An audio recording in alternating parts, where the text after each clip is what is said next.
દરેક વાતને દિલ પર નહીં લગાવો, મનને ખુશ રાખો. વાત વાતમાં દુઃખી નહીં થાઓ, વિચારો મક્કમ રાખો, પોઝિટિવ રહો. નિર્ણયો વિચારો પર મજબૂત રહો, શબ્દો ભાવ પર કંટ્રોલ કરો. હંમેશા નોર્મલ રહો.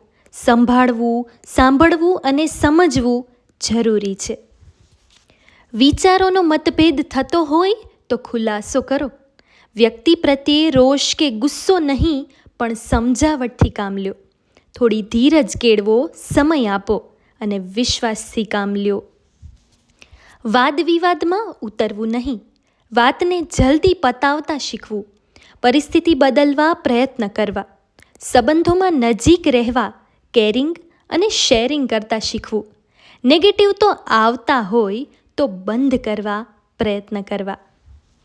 સુખી જીવન જીવવા માટે જે હંમેશા સુખી દેખાવા કરતાં સુખી રહેવા પ્રયત્ન કરો. સમય પરિસ્થિતિનો સ્વીકાર કરો. જેટલું છોડી શકાય એટલું છોડતા શીખો. ભૂલને સમજતા રહેવું. દોષારોપણ નહીં, પણ હિતનો, ખુશીનો વિચાર કરવો. વાણી પર સંયમ રાખવો. ગમે તે સમયે ગમે તેવું વર્તન કરો નહીં. અનુકૂળ થવાની કોશિશ કરો. વ્યવહાર શાંતિથી કરો અને સંબંધોને દિલથી નિભાવો.